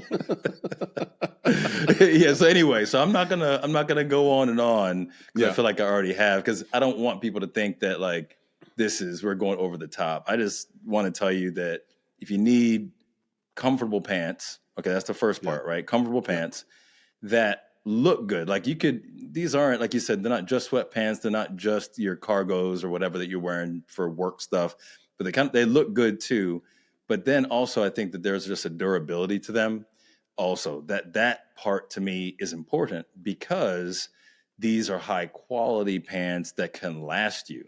So that's the other thing, is that you want this stuff to last. So that's for our people out there, our audience, who we always say filmmakers are people too, you guys are doers. You got plenty of hats that you wear in your lives as family people, right? You got kids to raise, you got mouths to feed, you're on film sets, you're doing, all the stuff you got to do at home. I'm just saying, right? All that stuff. Yeah. You can legit do the same stuff in the same pants. You don't have to keep switching. All right. Tell the people where to get this stuff. Where can they buy I'm going to tell them, man. All right. So to get these pants that I can't stop talking about, you want to go to shopduer.com, and that's DUER.com/make it for 20% off. So again, shopduer, DUER.com/make it to get 20% off these super comfortable pants. Go get you some of those denims, go get you some of those stretch cargos right now. Perfect for set. And back to the show. Welcome back to the show. Here with Nicholas Buggs and Brandon Tamburri. And of course, producer Papa Bear. This is your time to shine. Can you bring us some things we should know? Of course. I know it's probably by now, Brandon has recognized the skyline in the background behind me. Potentially. Do you recognize it, Chris? Let me see here. Hold on. Hang tight. Is that is that South Korea? Is that San Francisco? South Korea. South Korea. Is that one word? Well, South Korea has like a massive bridge. And I'm having to expand your screen so I can see everything in the skyline right now. All right. What is it, PB? No, this is Philadelphia. Philadelphia. I hate this bridge. Well, I did. It was under construction. I had drove all the way through New Jersey and through Philadelphia and had to cross this bridge. And it was so rickety looking. I was like, oh my God, this was built in the time of Ben Franklin. Anyway, go ahead. I know that Brandon said that he's a Jersey guy. Mm-hmm. But what kind of Jersey guy is he? He grew up in the greater Philadelphia area. You're a big Phillies fan, big Eagles fan. You're everything Philadelphia. Your company, Joke Zero, is in the eastern suburbs of Philadelphia. He's a fan of my nephew, Saquon. Mount Laurel, yeah. Mm-hmm. So the thing we might want to know is, what was the first significant film production company in Philadelphia? Is this for a question for me? Yeah, for all of us. Yeah. Okay, well, I'm going to take a guess and say Blinding Edge Productions, which is M. Night Shyamalan's company. So there could be some before that, but that's my guess because he films everything in the Philly area. He sure does. That was going to be my guess as well. Oh, of course, it was going to be my guess too. Like, no, well, that was going to be my guess, man. Well, because you used to work with Palm Star, right, Brandon? Yep. I did, yeah. And you guys did Split and Glass, and those are both M. Night movies. So this just makes sense. Mm-hmm. Why not pick M. Night? But the problem is he hasn't been around that long. There's no way that film didn't exist before M. Night. And that's my thought process as well, because back in the day, like maybe even the 1920s, New Jersey really was the Hollywood of film. Yeah. That's what they describe it as. I saw a video online with Danny DeVito in it talking about that. So there totally could have been some bigger companies in Philly back then, right over it was Universal. Period. Just give it. It's Universal. No, knowing Papa Bear, I think Nick's onto something here. You're right. The folks who started Hollywood, if you want to call it that, or the film industry, had to flee New York and New Jersey area and go to accommodate Hollywood, which was nothing but a desert at the time, to sort of flee U.S. government intrusion and all sorts of other problems. And so you're gonna guess Universal. I'm gonna change my guess to Warner Brothers. Warner Brothers, yes. Okay, Papa Bear, what do we got? All right. Well, I love history. See, Nick. The first significant film production company in Philadelphia was Lubin Manufacturing Company. Freaking steel mill, man. Like, what do you? Well, it was an American. Yeah, Lubin, an American motion picture production company that produced silent films from 1896 to 1916. They were distributed with a Liberty Bell trademark. Wow. Sigmund Lubin built his massive Lubinville studio complex in North Philadelphia in 1910. Here he could work on up to 5 films simultaneously. He made 3,000 films throughout his career. Wow. Oh, wow. But many of them were lost to a fire in 1914. Oh, no, of course. There's always a fire. It's always a fire. Hey, half of Nashville was lost to a fire in 1925. Yep. It's just like fires, man. We didn't have fire under control. Quick story about that, just to your point, Nick, about like there's always a fire, right? Like the reason why the LA Dodgers are called the Dodgers. Do you know this story, Brandon? Do you know this story, Nick? Papa Bear? I do not. They used to be in Brooklyn. I think probably everybody knew that. The Brooklyn Dodgers. Yeah. So back when they were the Brooklyn Dodgers, as they were forming, we were getting the trolley system. It was electric. And the lines were everywhere. It was complete chaos. People would step as the trolleys crossed and be electrocuted and killed. And so as you crossed the road in New York, you would dodge these volts and these trolleys. And if you look this up, basically to have the modern transportation we have today, public transportation we have today, I don't know, something like 3,000 to 5,000 people had to die. to Alrighty then. to get the system we have, and they were called the Brooklyn Dodgers. So we memorialized this by calling them the Dodgers. Wow, Dodgers. The survivors of the Dodgers. Got it. Mm-hmm. We're the LA Dodgers today, they had to dodge those shout out to the trolley Dodgers cars in to get to the World stadium, Series. huh? They had to dodge them because they didn't understand. Now, I'm not an electrician, as you can see, but and very quickly here, I noticed that right off. they didn't understand negative and positive. They didn't understand how to switch from dead to Didn't understand grounding. Grounding. Okay. Yes, that's what it is. Thank you. I was trying to find the word, the electronics word for it. Yeah, grounding. They didn't have grounding. And that's they didn't understand it, and that's why so many people died. But look that up for anybody who's interested. If editor Kate, you find something online for it, you can pop it on the. I've got one more for you, Chris. Yeah, talking about fires. Did you guys hear Mark Wahlberg's Mexican restaurant? Like there was a fire in it the day before it was supposed to premiere. That's crap. Was it arson? I feel bad for was him. it arson? I don't know. I haven't heard fire? The whole story yet, but I just caught it today. And you said fire. I was like, oh my gosh. Literally just heard it today that he's got a Mexican restaurant. It's supposed to do the ribbon cutting and all that, and then the day before, fire in his restaurant. I love Mark Wahlberg. That sucks for him. Yeah, it's right. Very, very sad for Mark Wahlberg. Yeah, man. He's love Mark Wahlberg. He's been solid his whole career, and this is why we have business insurance. Although no amount of return funds can sort of make up for that. So anyway, Papa Bear, what's the name? Wait, it's Lubin Industries, or was it Lubin? Lubin Manufacturing Company. That's what I'm saying.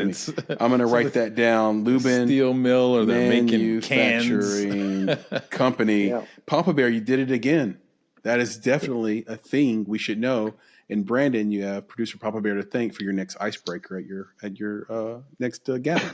That's right. I should know that. I've lived in Philly I'm in Jersey now, but I did live in Philly for a number of years. Went to college in Philly, and college there. Yeah, and when I was saying I was St. Joe's, Shout out St. Joe's. Shout out St. Joe's. And when we were talking about the company name, you never know that manufacturing industries and stuff. That's good for film production companies nowadays too. Yeah. For anyone looking to name their company. That's a good call. Papa Bear, thank you for that. Sigmund Lubin. Shout out to Sigmund Lubin. All the films he lost. Nick. Yeah, it's a lot. Do you man. Are you in the mood to hit Brandon with a bunch of rapid fire questions? Rapid fire. It's so funny. I don't know if you have a way to say this yet. No, bro. Do you have a way to scare him? Hit him with it. You said hit him with it. He already backed up. I saw he was like, "Whoa, no, we're not doing that. It's not this kind of show, bro." Right? You know, it's funny. I was thinking about it because we called it rapid fire. I was like, "Man, this is the John Wick Q&A." You know, this is rapid fire, bro. And I did go see the John Wick in the theater last night for the 10th anniversry. And with yes, your boy? Chris, I took my boy. He was so excited. Yeah, it was awesome. Did anyone call social services? Not at all. On you, boy's 13, man. He's good. He's good. All right. Hey, shout out to whoever did the Foley and the edit in John Wick 4. There had to have been a million pieces of Foley in that film.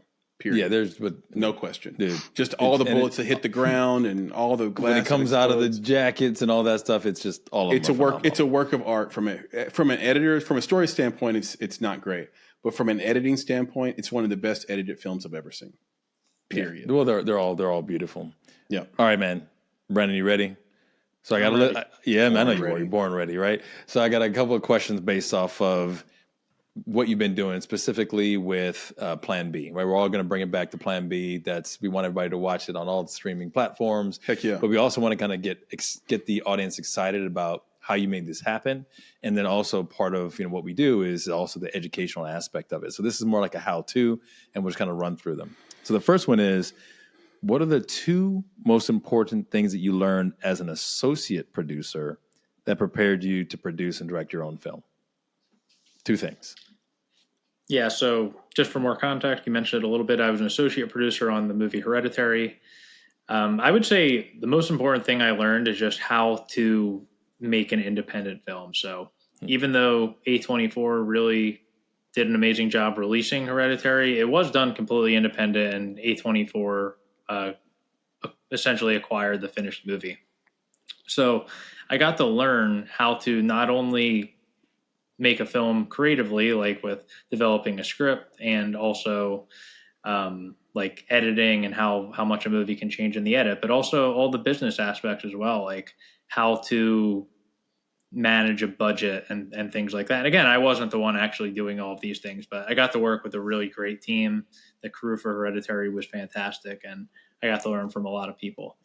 I'd say the second thing I would say is really probably just how to direct. I've been involved with a bunch of different movies, but that movie in particular, the director was Ari Aster, who has since gone on to be really a top level director, I'd say. Yep. And getting to work with him was definitely a much different experience than working with some of the other directors I had, because nothing against other directors, but you could just tell talking to Ari that he was like, just, I don't want to say like smarter than everybody, but at least like his movie knowledge was insane. Like I'm definitely not even close to to that level. I'm on the other lower end of the spectrum that I mentioned, but just getting to just be around somebody like that definitely was just an amazing experience. And I feel like I learned a lot about how to direct the movie and maybe certain things you should stick up for in the editing room and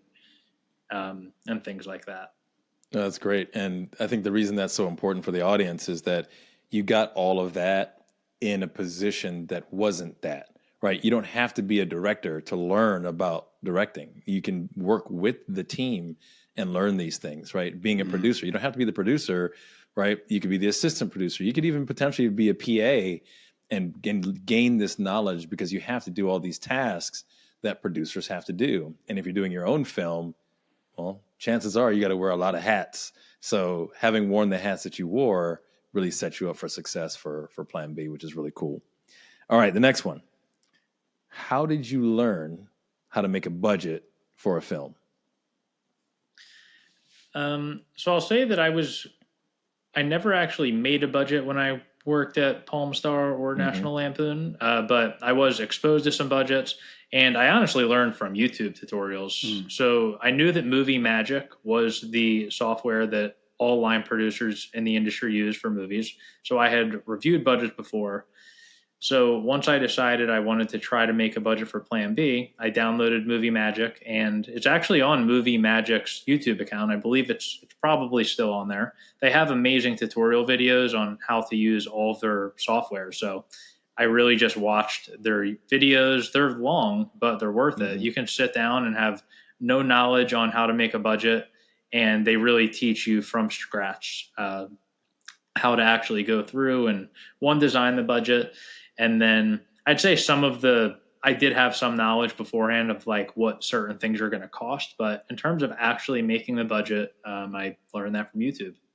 That's awesome. And that's the platform where we try to give this knowledge, right? Yeah, so that's perfect. Anybody listening right now can go on YouTube and look up Movie Magic and watch not only how to make a budget, but also how to make a schedule, because a schedule is something that was even more, I don't want to say more difficult. It's certainly more time consuming, because you're trying to figure out how long it's going to take to shoot individual scenes and things like that. So a budget is something that I at least was exposed to on other movies, but a schedule, I was essentially going in blind.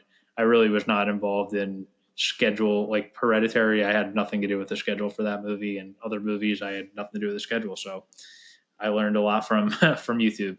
And if you do that, then do you need a sample script, or at least a script that you've done kind of ready in order to get into that scheduling piece, right? Yeah, so the way it works, if you actually wrote the script, or if you know the writer and they can send you the final draft version, you can import the final draft file into Movie Magic, and that makes it much easier. Got it. Yeah, I was thinking that if a person was learning how to do it and didn't have a script, they could probably just download one, right? Just get a script and then use that as their test bed to make that happen. That's awesome. Yeah, and from what I remember, Movie Magic also has some templates that you can download. Tons of templates. And it would just be like different version of generic budgets. And I really haven't made a new budget for probably over a year, but At least the program that I have, I never updated it. There's probably a newer version of Movie Magic out now. The templates you really need, they charge for, but you need to, if you need it, you need it. Yep. Yeah. Cool. All right. Number 3 of 4. All right. So question about the movie money, right? So how do you raise money from family, friends, and friends of friends? Because I know you got some friends of friends in your list too. Like, how do you do that? How do you engage them to ask them for whatever they are able to give? So I definitely raised some money from some family members and friends of friends, like you mentioned. And I didn't just go up to them like, hey, you want to invest in a movie? I really went to them with a plan. I had a full-on pitch deck. I went to college for business. So I definitely had some experience just from college, like learning how to put together like pitch decks and specifically things for raising money for startups because my major was entrepreneurship. Nice. So I had some experience with pitch decks. And then also when I was working with Palm Star National Lampoon, I made a lot of pitch decks that were more creative. So a lot of them looked a lot better. And we were also submitted tons of projects back then as well that I was reviewing as like a potential producer to consider for Palm Star or National Lampoon's involvement. So I at least knew what like the industry standard looked like in terms of pitch decks. So I was like, okay, I just need to make mine look as good or better than these. So I ended up just putting together a pitch deck that was like maybe like a 15 or 20 slide PowerPoint presentation that had the first half of it was all creative. It was outlining what the story was, who the characters were, certain actors that I would envision in those roles in like a perfect world. John Heder actually was pictured in that pitch deck, which was amazing to be able to get him. A lot of the investors were excited about that, and I obviously was excited about that as well. And John Heder co-stars in this movie, just to let the audience know. Yeah, so it's a romantic comedy. Jamie Lee is the protagonist, but John Heder is the love interest. Like he's the main male role. And yeah, the second half was business oriented. So it went into like, this is our budget. This is what we're going to be spending our money on. This is how we're going to execute the movie. This is what we're going to do with the movie once it's finished. Like, we're going to try to get into film festivals. We're going to be reaching out to distributors, things like that.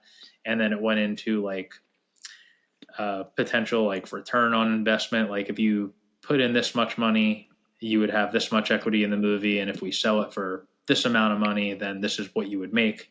And I had different charts and graphs and things like that to be able to show people. I showed like comparable films in terms of like plot, and then also comparable films in terms of like scope. Like, this is a $1 million comedy movie that premiered at this festival and sold somewhere. So like, I was trying to really replicate what a lot of other movies did that got into festivals and sold to distributors. Well done, man. We talk about that. We talk about that all the time. The business plan, man, is very important. It isn't like you definitely need a business plan, because I've like, if you're going on like say Kickstarter or something, that's totally different from what I did. You can go on Kickstarter and maybe you'll have a bunch of people just throw in like $100 or $200. I didn't necessarily want that. I was looking for like $5,000. At least. So I got a bunch of people to throw them. I did take actually less than 5,000 from some people as well. But 5,000, at least in my pitch deck, was like, this is like the minimum investment. And again, I wanted to at least make it, I don't want to say make it seem like I knew what I was doing. I thought that I did. And I like to still think that I had an idea of what I was doing, because the movie did actually get made. That's right. But yeah, I approached everyone with a pitch deck, like, hey, are you interested? If this sounds interesting to you, I could send you my pitch deck. And then I would just send them the pitch deck. Some people might have just like looked at it like, hey, it looks cool. Not really something I'm into. Other people are like, hey, this looks really cool. I'd love to like talk more about it. And I'd set up a meeting, whether it be in person or Zoom or a phone call. And then once I got certain people in, and you could say to everyone else, like, hey, we've got this amount of money raised. Like, you want to come on board? Like some of my friends would be like, hey, I have another friend who I think would be interested in this. Can I introduce you? And yeah, absolutely. And then there definitely were a bunch of people actually that ended up investing that I did not know, and I met through other investors in the movie. So cool, man. It's cool to have the friends of friends too, right? Because you know that the only reason they know about it is because that friend was excited for you. right? So having people on your team who are really excited for you and rooting for you, you couldn't have done better. All right. Yeah, no. Last one for you, man. I was going to say one last thing to add into that. Please, yeah. So again, I went to school for business. My minor was in film, and I live in New Jersey. So it's not like I was one of these. I have some film friends, but it's not like my main group of friends are like actors and comedians and like creatives. They're mainly my friends from college or high school that nobody has anything to do with film or entertainment. So I'm like the one person that does that. And that means, one, people think that I don't necessarily want to say they think it's cool, but it's something a little bit different. Like filming a movie in New Jersey is not, now with the tax credit, like Papa Bear mentioned, New Jersey has a great tax credit now, so there are more movies coming to Jersey. But again, if you go into Hollywood, you probably see tons of movie filming. In New Jersey, it's still like a cool, exciting thing. Like, oh wow, a movie's filming here. So there was that aspect, and then also the aspect of just all of my friends at least having good jobs and having some kind of income and disposable income that maybe they could throw a couple $1,000s at an investment and see if it pays off.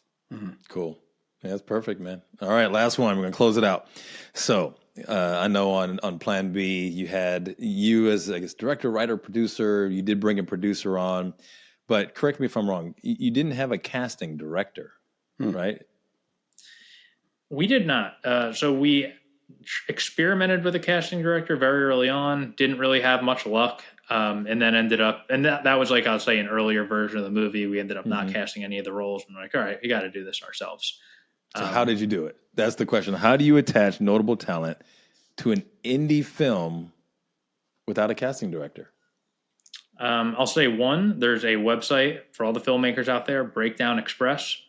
Highly recommend it. Okay. The majority of the roles from Plan B were on Breakdown Express. To be honest, some of the more, I'd say, recognizable actors, John Heater, Tom Berenger, they're not from Breakdown Express. But Breakdown Express, a lot of actors that people will recognize do still get submitted there through their agents.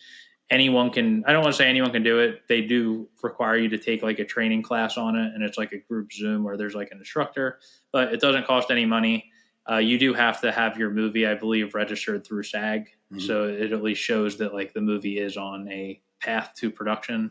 You can't just have a movie that's like years away from filming and try to cast some roles through that. It's almost like a union benefit. Yeah, exactly. Once you fill out your paperwork with SAG, I believe that's when you can apply for Breakdown Express. And it's usually pretty easy to get approved pending you take their training class, which might be like 30 minutes or an hour or something like that. So Breakdown Express was super helpful because agents and managers can submit all of their clients. And I pretty easily, for myself, just doing it, could go through these submissions and just look at everyone like, okay, there's some of them I had no idea this many people are going to submit, but there's like thousands of actors submitted for certain roles. Wow. So I actually hired two unpaid interns, and they were helping me go through all of these. As I'm gearing up to direct this movie and wearing a bunch of other hats, I went through so many of them myself. And then for some of the roles, I had the interns do like a first pass and at least just highlight anyone that looked like they fit the part based on my character descriptions and they knew what I was looking for. So there was that. And then getting some of the bigger names like a John Heater or Tom Berenger. Once I had all of the financing raised, I brought on a producer named DJ Dodd, who had produced a bunch of movies. While I was trying to raise money, which I didn't mention how long it took, but it was pretty much like the whole year in 2021, I was trying to raise money for this movie. Wow, so middle of the pandemic. Yep. Which actually turned out to be a pretty good time to be raising money. A lot of people were looking for alternative investments and weren't really going out and spending money. So that was actually pretty good timing. But I was just honestly cold calling so many people that I found on LinkedIn, that I found on IMDb. DJ was a person that like we had some mutual contacts on LinkedIn. I didn't know him at all, but I just connected with him on LinkedIn and sent him a message. I used to intern at the company. He's like a TV producer as well and does a lot of producing of like syndicated educational TV shows. And I interned at that same company. he wasn't there at the time, but like many years before, I was an intern there. So that was our mutual connection. I told him I worked on Hereditary, which when I said I was an associate producer on Hereditary, that was usually enough to at least get someone to talk to me or hop on the phone.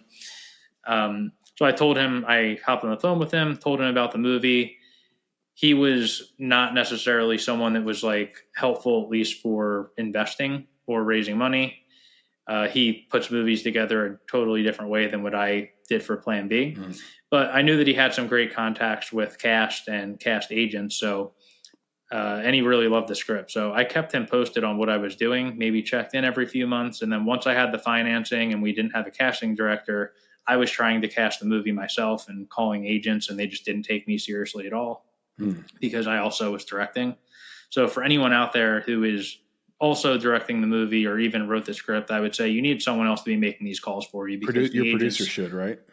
Yeah. And I actually am the lead producer on Plan B. But even with that, when I'm talking to an agent and they ask who's directing and I tell them that I'm the director, it just does not seem like it's a real movie.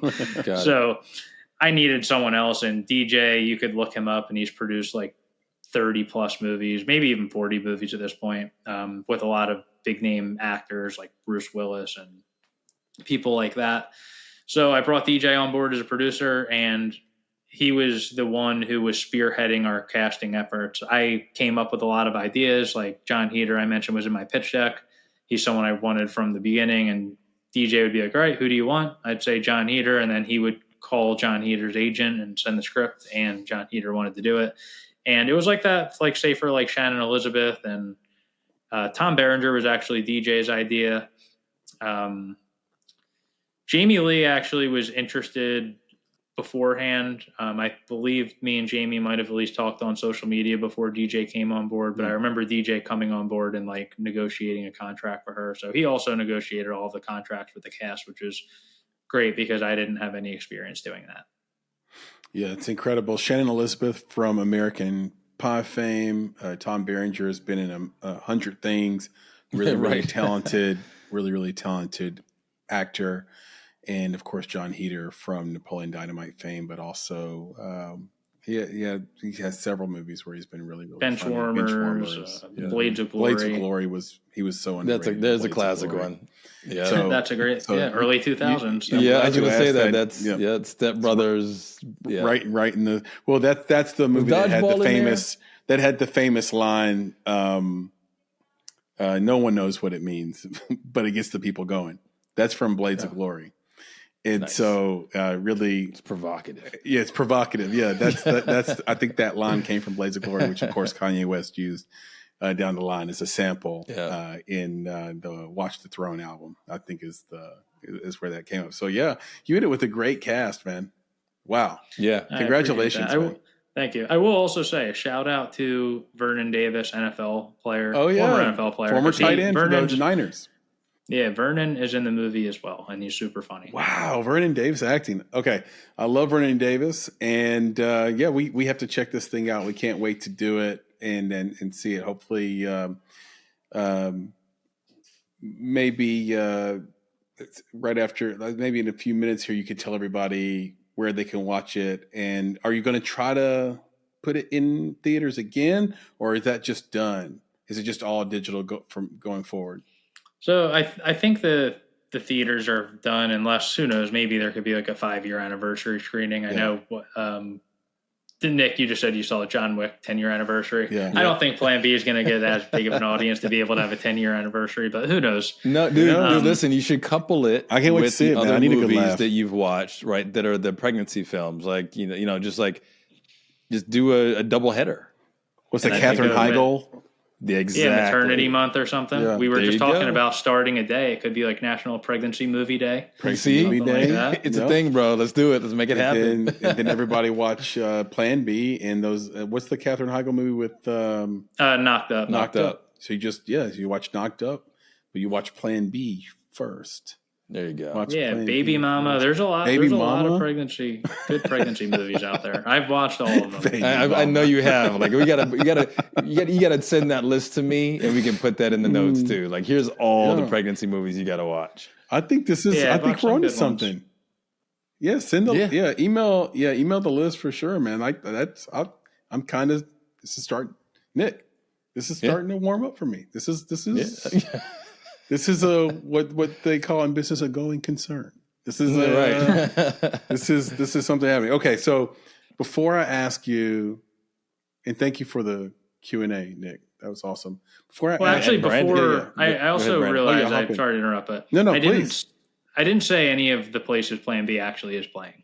I just said that it wasn't at the movie theater. So right now it's available to buy or rent on Apple TV. Yes. It's on Microsoft.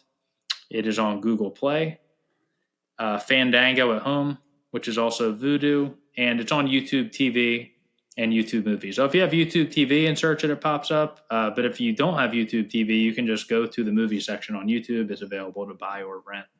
Yeah, and I have YouTube TV, so I'll do that right away. And by the way, you said his name was DJ Dobbs? You say DJ? DJ Dodd was the producer. D-O-D-D. D-O-D-D. So shout out to DJ Dodd. So I just want to make sure I say that. Yeah, he definitely was. Yeah, DJ was very helpful in getting a lot of our cast. Yeah, 100%. I know that you mentioned the number one thing you learned about directing was, be a leader. What does that mean? Be a leader for all those would-be directors watching. It really means just to be the person on set that everyone else is trusting and be comfortable in those shoes. Like there were certainly some times early on while filming Plan B where you're thinking like I recently turned 30. We filmed this in 2022. So I was 27 when we filmed this movie. Yeah. So part of me is even just thinking like, it's crazy that I'm actually the leader here. And I have like John Heater and Jamie Lee and Tom Berenger, Shannon Elizabeth, people that are like not necessarily taking orders from me, but like trusting me and trusting my vision for the movie. So being a leader is like, if a problem or something comes up on set, not only find a way to handle it, but also do so in a way that's going to keep everyone calm. And like, say if something goes wrong, you don't really want to let everyone else know that there's a problem. There were definitely times. So say a problem popped up on set. There were a handful of times early on where I may have mentioned something to some of the crew members or even cast members, or just said something a little bit too loudly where like people looked over like, what? Like that? That's not a fire. That's a barbecue. Yeah. Like things like that. Or even like especially with an independent movie, but any movie in general, there's going to be problems where like maybe you run out of time and there's an issue with the location and you have to cut certain scenes down, things like that. So when you're doing those things, just make sure you do them like with confidence. Like, again, there are certain times where maybe I didn't handle them as well as I could. I didn't do anything terrible, but could have handled things a little bit differently, maybe freaked out some of the cast or crew members. And then there were times towards the end where say we filmed the movie in 15 days. So say one of the later days of shooting, I remember there was a time where it was looking like we weren't going to have enough time to make our day without going into overtime. And I was like, you know what? These two scenes are like, one of the scenes isn't like, there were two different locations for it. Like they're talking on the couch and then they go to the bedroom. Or you know what? They're talking at a dinner table, then they go to the couch, and then they go to the bedroom. I was like, you know what? Let's cut the couch scene and just put that dialogue at the end of the kitchen table scene. It saved us probably an hour of having to do the company move, even though it's within the same apartment. And I remember I did that and I kept calm. I think maybe the AD is like, hey, we're not going to make our day. And I was like, all right, give me a little bit of time. I'm going to think of what to do. I did that. And then like a couple people from the crew, like I had walk up to me at the end of the day, like, wow, that was like awesome that you did that. Like the whole movie's not affected at all negatively. And it really just made a lot of people happy. Earlier on, I remember at one point I was like, oh man, we're definitely going to overtime today. And I said that and I had like a couple of crew members like look at me like, what, are you kidding me? And like, not in a joking way, like they're pissed because you are getting paid to work overtime. Like you're getting maybe it's time and a half. I forget how it works. It is now. It's 1.5. Yeah. So they are getting more money, but overtime on a movie is over 12 hours. Like you're totally exhausted at the end of 12 hours. You know, you got a really early call time the next day. Like no one, even though you're getting the money and people love being on set, like no one wants to work overtime on a movie.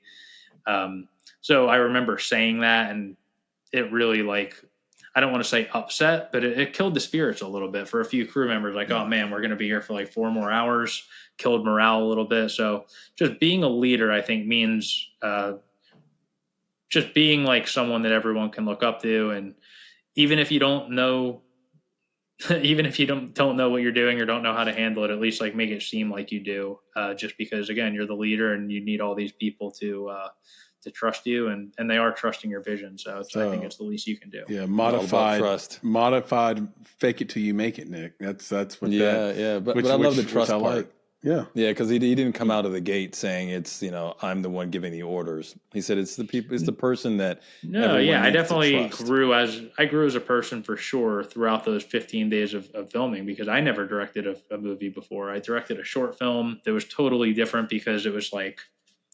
just three actors, and there was like probably 10 people in the crew. Mm-hmm. Like Plan B, we actually had like 40 plus cast members and tons of locations and pretty big crew for what it was. So it was definitely something totally different. And I had no producers on set besides myself. I mentioned DJ. We had another producer named Erica Hampson. Both of them had things pop up. Like DJ was actually never supposed to be on set. He was, I think, like getting married. He got married like right before we filmed the movie and was on his honeymoon. And then Erica got stuck on another movie because we were also filming like, I don't want to say peak COVID, but COVID was definitely still a very big concern while we were filming. And she was stuck on another movie that kept getting delayed. It was like a pretty big movie, so she just couldn't leave in the middle of their shoot. Yeah. I was managing things as a director and a producer, which I also wouldn't recommend for any filmmakers. Have a producer on set with you for sure. Well, good job, man. You've been absolutely, and shout out to your film Murder 101, your short film. Oh yes, and shout out to you, man. This has been great. This has been really tremendous. I really appreciate you giving us so much time. Before we go, I know you're starting a new comedy podcast. It's called Inaugurals. You want to promo that at all? What's that all about? Well, so my podcast is called the Joke Zero Podcast. It's Joke Zero. Okay, I thought it was called Inaugural. Sorry. Yeah, the Joke Zero Podcast. Yeah, so the Joke Zero podcast is meant to be an independent. I don't even want to say independent. It's meant to be a filmmaking podcast, but we do really focus on independent film. So the first season that we're putting out is 20 episodes long. The first 15 episodes are out now as of November 7th. Okay. New episodes are coming out every Monday and every Thursday, up until there's 20 total for the first season. After that, we probably will take a break, and maybe there will be there will probably be more episodes at some point in the future season. But it's hosted by Anna Roisman, who's a very funny comedian. She's got a small role in Plan B. And each episode features a cast member or a crew member from the movie. And they talk about, one, their experiences working on Plan B and what that was like. And then also just working in the film and entertainment industry in general, like how they got their start, some past projects they worked on. So like Jamie Lee talks about being a EP for Ted Lasso, and John Heder talks about being in Napoleon Dynamite. Kate Flannery, who is hilarious in the movie, I didn't mention her at all. She is Meredith in The Office. Yeah. So she talks a lot about that, like what it was like being in probably one of the most iconic comedy shows ever. So it really is just very fun. We have on pretty much everybody. Not only cast members, crew members as well. So DJ, who we mentioned, he's on for an episode. We have a lot of crew members on just talking about what it's like working in different positions. I think it's really cool because you get to hear one, behind the scenes stories, but also just like what it's like. Like we had an animal trainer in the movie because John Heder's character has a cat. So the animal trainer came on the podcast, and that was a super fun episode. I feel like that's something you don't really hear about too much, like what it's like being an animal trainer, especially Bill Berloni, who is our animal trainer. He's like the top animal trainer for movies and film for the East Coast. So pretty much any movie that films on the East Coast or any Broadway show, he is the animal trainer. Wow, and he's done huge movies. So that's a really interesting episode, I thought. Let's get him on the podcast, Nick. Oh yeah, for sure. We'd love it. Yeah, you could totally reach out to him. But your podcast is audio only? Is it just on? It's on Apple? It is on. It's on YouTube as well. Okay. So it's on all of the podcast platforms. It's on Apple, Spotify, Amazon, iHeartRadio, a bunch of other places as well.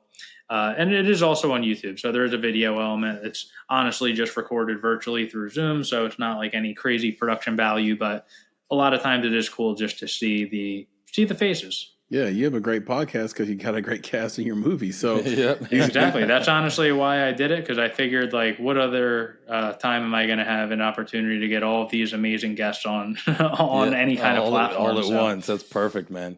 Yeah. So pretty much everyone came on, and it was a lot of fun doing it. And it's also a ton of work because I'm doing all of the editing and all of the producing of the podcast. So Amen. It's a lot of work. Preach. Yeah. Labor of I'm love. I'm honestly looking forward to the first season coming to an end, just because it's taken up pretty much all my free time over the last 2 months. There you go. All right, man. So let's end on this like we do every show. Nick, do you want to ask it? Yeah, I would love to ask it. Yeah, I think we've got PB over there with it on his shirt. I've got it on mine. So yes, that final question. I've got it tattooed on my inner thigh. Yeah, right. Is what does it mean to you to make it? So I'd say to me, it's got a couple different meanings, but I'm going to focus on just being able to be an example. There were so many times where I was trying to make this movie. I mentioned raising money for an entire year in 2021. The first draft of the script was from 2018, and really just sat in a drawer for a few years. And then 2020, I really was trying to. End of 2020, decided I was going to make it. But 2021 and even the first half of 2022, it wasn't looking super likely that this movie was going to happen. And there were so many sleepless, stressful nights of me just trying to find ways to get this movie made.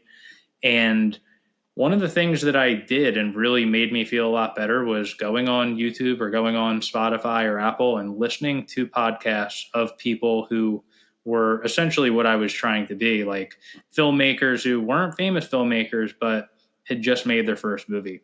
And not only movies, I'll say also just entrepreneurs, entrepreneurs who had done something that I considered equivalent to making a movie, whether it's they wanted to open up a restaurant or have some kind of business. And those conversations were super inspiring to me. And I always thought to myself, once I actually get this movie made, I really want to go on as many platforms as I can like that, so people can hear my story. Hey. And maybe I can inspire some people. If there's some filmmakers out there now that are trying to raise money or trying to get their movie made, they could hear this conversation or just look into my story a little bit and see that it is possible. If you keep trying, I do believe that, again, whether it's making a movie or starting a business or whatever it is that you want to do, if you keep at it long enough, I do think you'll do it. I love that. Yep. Thank you. Well man. said, man. Thank you for coming on this platform to say that, and as a homage to your own dreams, sort of being found in the film Plan B. So, guys, please go out, support Brandon, support Plan B, support all of his endeavors. And him just being on this podcast, as you just heard, is a form of give back for his journey and to help you on your journey. So just repeat it one more time. Where can we watch Plan B? Where can they follow you on social media, find you on social media? Where can they reach out to you directly if you're willing to give that up and let people ask you questions? Yeah, absolutely. Happy to tell those things again. So Plan B is currently available to buy or rent on Apple. It is on Microsoft, Google Play, Fandango at home, which is also Vudu, and YouTube TV / YouTube movies. So all those places you can buy or rent it. There are going to be some more platforms as well in the future, but that's where it's streaming right now. Where you can find me, I'm on Instagram and Twitter, all social media at Brandon Tamburri. I'm not super active personally, so I'd recommend following my company Joke Zero, which is on all of the platforms at Joke Zero Comedy. So Joke Zero Comedy, and zero is spelled out Zero. Joke Zero Comedy on Instagram, on Facebook, Twitter, TikTok, even on LinkedIn as well. I'm also on LinkedIn. If you feel like connecting and shooting me a message, I usually do my best to respond as long as you're polite. And then the Joke Zero podcast is on all podcast platforms. Love it. You guys heard it here first. Go follow the man. Go support his work. Reach out to him on all those socials and find his company, Joke Zero, and please do support it and all the work they do. Of course, if you are watching this podcast, you know that you can find us on YouTube. If you're listening, why don't you come over to YouTube and watch us? But you can also support us there on Apple and on Amazon and on Spotify. Hey, guys, it really does mean a lot if you rate and review us and subscribe on all those platforms. So if you're listening, rate us. If you want to spend an extra 15 seconds, it's great to write a couple of words in there, review us as well. It really means a lot. It helps with discoverability. If you're on YouTube, subscribe to us, give it a thumbs up. And we have just an entire barrage of incredible content from shorts so that we take from these long form conversations. And we have an upcoming series called Summaries where we take long conversations like this and condense them down to 10 minutes. So if you're a long form person, we got you covered. And if you want the clips and the highlights of these conversations, we got you covered on the YouTube channel as well.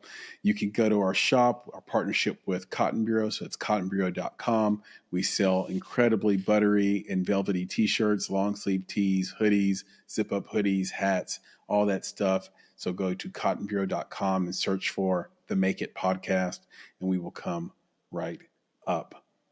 Nick, with that, can you please leave us with the credo?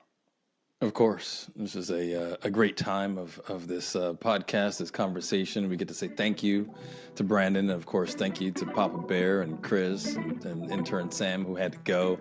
And I just have to say to our filmmaking friends, family, the fellow filmmakers out there, be better, be creative, be engaged. And thank you for listening. Brandon, talk to you again soon. Thanks again for having me on, everyone. Yep. Nick, Papa Bear, love you guys. All right. Yep. See ya. Brother.